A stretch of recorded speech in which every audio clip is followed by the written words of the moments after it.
Como ya sabemos, se está intentando impulsar una transición energética global para descarbonizar el sistema energético. Para esto se requiere aumentar el uso de energías renovables, pero estas tienen dos problemas que hay que intentar solventar para que sean más eficientes: la gran dependencia de los recursos primarios y las grandes pérdidas energéticas que se producen al no poder aprovecharlas en la red, debido a que la demanda puede no corresponderse con el suministro. Para no desaprovechar esta energía, podemos hacer uso de las tecnologías Power to Gas para convertirla en hidrógeno, que tiene diversos usos. Pero ¿cómo producimos el hidrógeno a partir de los excedentes de electricidad? La respuesta es mediante la hidroelectrólisis, es decir, la electrólisis del agua. Esta operación consiste en la descomposición del agua en los gases hidrógeno y oxígeno por medio de una corriente continua. Se lleva a cabo en una celda específicamente diseñada en la que se introducen dos electrodos conectados a una fuente de energía eléctrica, sumergidos en una disolución que suele acidularse para favorecer el paso de la corriente. El ánodo es el electrodo que se encuentra cargado positivamente, en el que ocurre la semirreacción de oxidación del agua, dando lugar a la producción de oxígeno molecular, que es el único residuo que se genera aparte del hidrógeno. El cátodo es el electrodo negativamente cargado, en el que ocurre la semirreacción de reducción, que da lugar a la producción de hidrógeno gas en forma de la molécula diatómica H2. Este proceso puede realizarse industrialmente mediante tres métodos. En primer lugar, tenemos la electrólisis alcalina del agua, que consiste en una celda electrolítica básica con dos electrodos de níquel en una disolución que suele ser hidróxido de sodio o de potasio. Es la forma de producir hidrógeno más básica, pero presenta desventajas como que solo opera a baja densidad de corriente, tiene una habilidad limitada para operar a cargas bajas y es incapaz de operar a altas presiones. La forma más utilizada es el conocido como PEM, Proton Exchange Electrolyzer, que consiste en un instrumento que lleva a cabo la electrólisis del agua principalmente a través de una membrana conductora de protones hecha de un polímero sulfonado fluorado.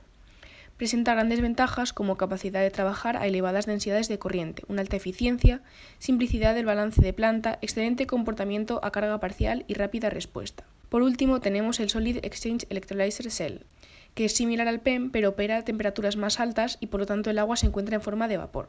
Sin embargo, aún no se comercializa ya que sigue en fase de investigación. Como ya se ha mencionado antes, las energías renovables tienen una producción que fluctúa con el tiempo, dando lugar a periodos de baja producción y suficiente para cubrir la demanda, y a periodos de superproducción, en los que se genera más energía de la demandada. Estos intervalos de alta o baja producción pueden durar incluso meses, dando lugar a una estacionalidad.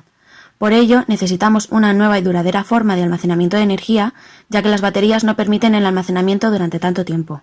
Una opción es el Power to Gas, mediante el cual convertimos esa electricidad excedente en hidrógeno. Además, de esta forma no emitimos gases de efecto invernadero en la conversión de vuelta a la electricidad, sino que el único subproducto es el agua. El almacenamiento de hidrógeno se puede hacer de dos formas, a menor y mayor escala.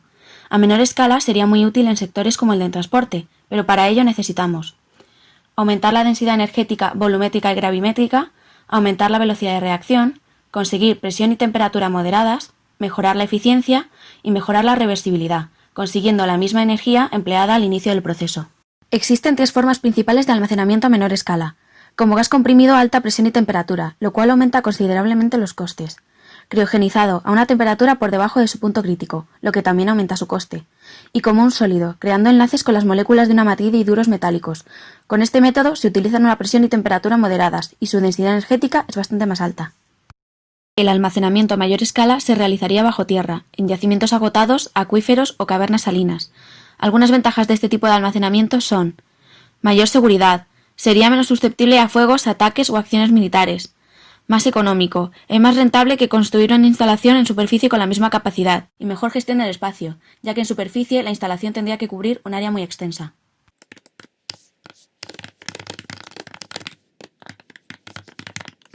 el hidrógeno tiene una gran cantidad de usos. De todos estos podríamos destacar los siguientes.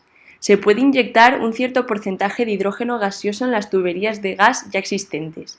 Además, se puede combinar con dióxido de carbono, que es captado de las emisiones industriales, por ejemplo, para obtener metano que se puede almacenar y distribuir también en la red gasista. Asimismo, la energía almacenada en forma de hidrógeno la podemos reconvertir en electricidad mediante pilas de combustible, centrales termoeléctricas, entre otros. El uso de este gas es muy importante en muchas industrias, dentro de las que destaca la industria química, ya que sirve para producir muchos productos químicos como el amoníaco o sintetizar productos orgánicos e inorgánicos como el ácido clorhídrico.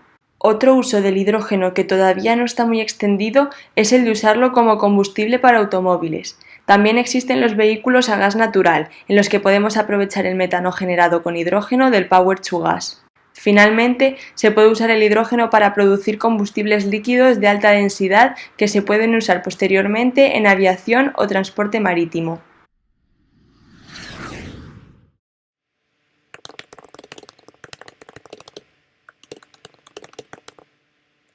Como ya sabemos, las renovables no son continuas, por lo que podemos utilizar los excedentes para cuando haya un pico de consumo, transformando lo almacenado anteriormente. El transporte es mucho más fiable y económico, ya que se utilizan los gasoductos de gas natural para inyectarlo en la red, y junto a la metanización tenemos muchas menos pérdidas. Además, es una energía de carbono neutro, que ayuda a la descarbonización, ya que no se emiten emisiones ni contribuye al calentamiento global. Ayuda al sector industrial a ser más eficiente económicamente. Se prevé que esta opción sea mucho más rentable para almacenar energía que el uso de las baterías. Por último, el hidrógeno es un gas 100% sostenible que no emite contaminantes antes ni después, siendo una economía verde. Pero no todo puede ser bueno, ya que también tenemos inconvenientes. Y es que el hidrógeno es potencialmente peligroso debido a su alto rango de inflamabilidad, por lo que hay que tener gran atención en su tratamiento. Por otro lado, si en todo el proceso se diera el buen escape de gas metano, se contribuiría 25 veces más al calentamiento global. Los países que no disponen de renovables no pueden asegurar que sea una energía 100% limpia y además la construcción de paneles solares es caro y contaminante. Por otro lado, el hidrógeno no se encuentra de manera aislada en la naturaleza, por lo que hay que llevarle a cabo procesos como la electrólisis. Y existen 3 tipos de hidrógeno, gris, azul y verde, y solo este último sería sostenible, además es el más caro.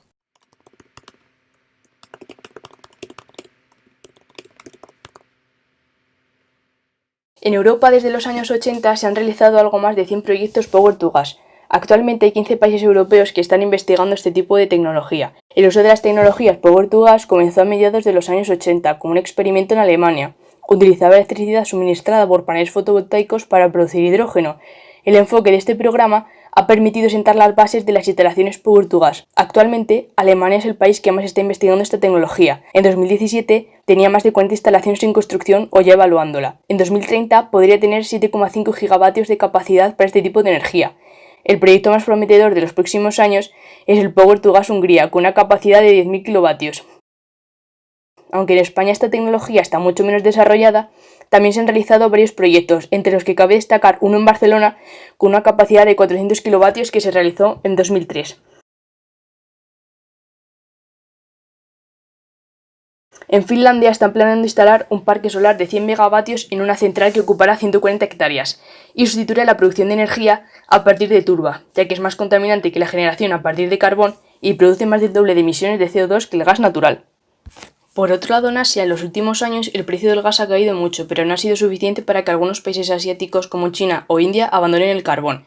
En China, aunque muchas de sus plantas de carbón son relativamente jóvenes y no van a invertir en instalaciones de gas, se espera que represente más del 40% del crecimiento de la demanda mundial de gas en 2024, impulsado por el objetivo del gobierno de mejorar la calidad del aire alejándose del carbón. Por último, cabe destacar que las previsiones futuras revelan que la demanda mundial de hidrógeno será muy superior a la producción, por lo que habrá que incentivar las tecnologías Power to Gas.